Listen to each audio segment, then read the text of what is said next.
जिनजादी novel पहला हिस्सा। खैबर की सिंगलाख पहाड़ियों के दरमियान छिपा हुआ गांव नोरकट सदियों पुराना था। यहाँ की हवा में एक मखसूस संजीदगी थी, जैसे फजा खुद कोई भेद छिपाए बैठी हो। शाम ढलते ही गांव की गलियां सुनसान हो जाते, चिरागों की मध्यम रोशनी में झलमलाते दरवाजे, बंद खिड़कियां और हल्की हल्की हुआ, सब मिलकर एक अजीब सा खौफ पैदा करते। नोरकट में एक ही चीज सबसे ज्यादा मशहूर थी, पहाड़ी जंगल में भटकती जिनजादी। गांव के बुजुर्ग कहते थे कि वहां एक जादुई वादी है जहां इंसान कदम रखे तो सांसें वपसाती हैं, मगर रूह नहीं। मगर एक नौजवान था, ज़रियाब, जो उन कहानियों पर ज्यादा यकीन नहीं करता था। वो पढ़ा लिखा, बहादुर और हद से ज्यादा तजस्सुस रखने वाला लड़का था। वो यकीन रखता था कि हर कहानी के पीछे हकीकत छिपी होती है, मगर हकीकत को समझे बगैर डरना कमजोरी है। इसी शौक ने एक दिन उसे ऐसी जगह पहुंचा दिया जहां जाने की हिम्मत कई नस्लों से किसी इंसान ने नहीं की थी। वो रात गैर मामूली थी।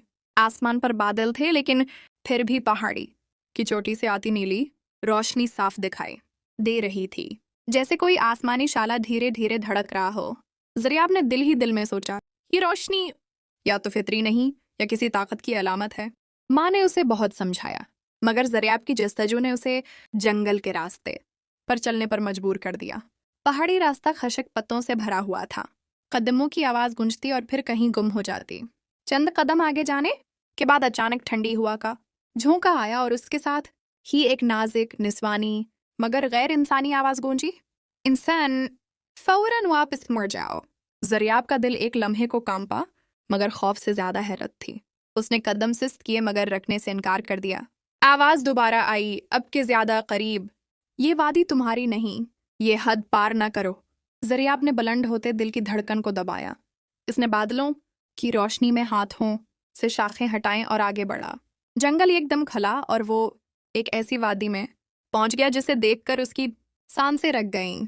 वादी में चांदनी की नरम चादर बिछी हुई थी, दरमियान में एक चमकता हवा पत्थर था जो नीली रोशनी बिखेर रहा था। इस रोशनी में धुंध सी उठ रही थी जो आहिस्ता आहिस्ता शक्ल अख्तियार कर रही थी, और फिर इस धुंध से एक हुसैन वजूद भरा, जिनज़दी रेशाना। इसके बाल नीले, आंखों में गहरा समंदर और वजूद के गर्द हल्की रोशनी का हाला। वो इंसानी औरत जैसी लगती थी, मगर उसकी खूबसूरती में एक नाकाबिले बयान मावराई रंग था। रेशाना ने उसे घूर कर देखा। उसकी आवाज़ हुआ के झोंके जैसी थी। तुम्हें समझ नहीं आई मेरी तनबिया?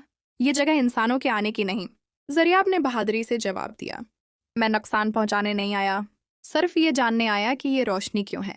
रेशाना की आंखों में हैरत उतरी। उसने आहिस्ता से कहा, इंसान हमेशा खौफ से भागते हैं, तुम भागे क्यों नहीं? ज़रियाब ने सच कहा, क्योंकि मैंने तुम्हारी आवाज़ में नफरत नहीं, दर्द सीना था।